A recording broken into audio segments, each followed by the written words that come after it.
उत्तर भारत के एक छोटे से गांव में हरिराम नाम का एक गरीब किसान अपनी पत्नी गुड़िया और 2 बच्चों के साथ रहता था। उसकी जिंदगी पूरी तरह मिट्टी, बैल और खेतों से जुड़ी हुई थी। न उसके पास पक्का मकान था, न टीवी, न मोबाइल और न ही बिजली की सुविधा। लेकिन फिर भी उसकी रसोई में जो स्वाद होता था, उसका कोई मुकाबला नहीं था।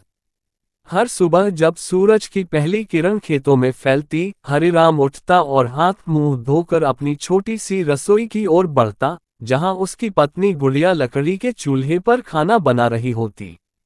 आज भी ऐसा ही सुबह थी। गुड़िया ने आटा गूंथ रखा था और चूल्हे पर मिट्टी की कढ़ाई में आलू की सूखी सब्जी सिक रही थी। हरिराम, बच्चों को बुला लो, रोटियां सेक रही हूं, गुड़िया ने आवाज दी। अभी लाया, हरिराम बोला और खेत के किनारे खेलते बच्चों को पुकारा। उस दिन की थाली में जो था, वह था मोटे आटे की रोटियां, चूल्हे पर बनी सूखी आलू मेथी की सब्जी और मटके का ठंडा पानी। कोई घी नहीं, कोई मसालेदार तड़का नहीं, लेकिन फिर भी जब सभी बैठकर खाने लगे, तो ऐसा लगा मानो राजा महाराजाओं का भोज हो। गुड़िया ने रोटियां सीधे चूल्हे से निकाली और सबको परोसी। उसने पूछा, हरिराम, आज आलू में नमक ठीक है ना? हरिराम हंसते हुए बोला, तुम्हारे हाथ का खाना हो तो नमक भी स्वाद से भर जाता है। बच्चों ने मुंह भरकर रोटियां खाईं और मटके से पानी पिया। तभी गांव से शहर से आए एक रिश्तेदार मोहन वहां आ पहुंचे। वह साफ कपड़े पहने मोबाइल में व्यस्त दिख रहा था। उसने भोजन देखा और थोड़ी नाक भान सिकोड़ी। भाई साहब, यही खाना है, कोई दाल भात या सब्जी नहीं। हरिराम ने मुस्कराकर कहा, भाई, यही हमारा खाना है और यही हमारी खुशी का जरिया भी। मोहन थोड़ी हिचक के बाद बैठ गया। उसने एक रोटी तोड़कर सब्जी में लगाए और खाए। एक पल को उसकी आंखें फैल गईं। भाभी, ये सब्जी तो कमाल की है। इसमें कोई मसाला नहीं, फिर भी ऐसा स्वाद। गुड़िया मुस्कराई, भैया, ये स्वाद मेहनत और लकड़ी के धुएं से आता है। गुड़िया की रसोई बहुत छोटी थी। एक कोने में मिट्टी का चूल्हा, पास में एक टोकरी में सब्जियां, एक पत्थर की सिलबट्टा और एक दीवार पर टंगी 2 मिट्टी की हौंडियां।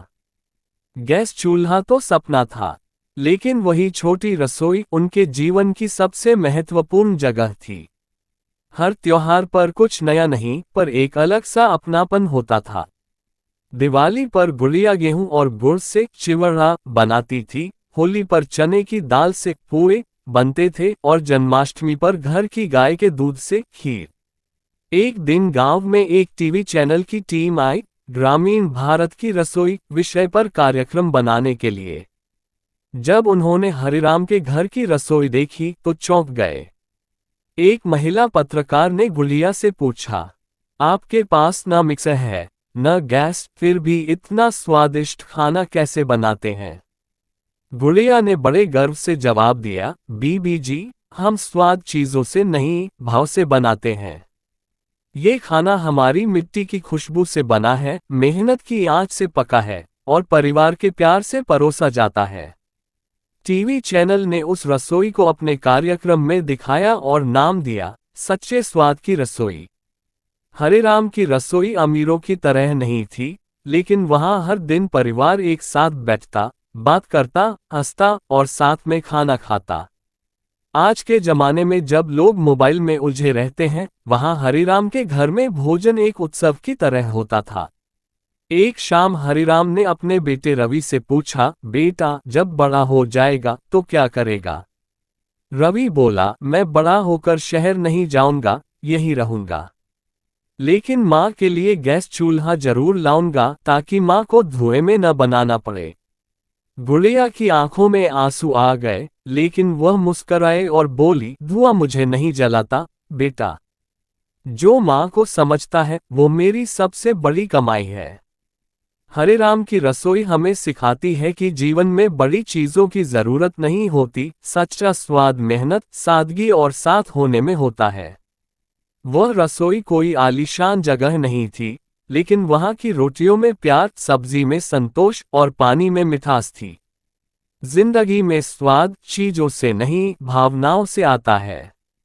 गरीब किसान की रसोई भले ही सादी हो, पर उसमें आत्मा बसती है।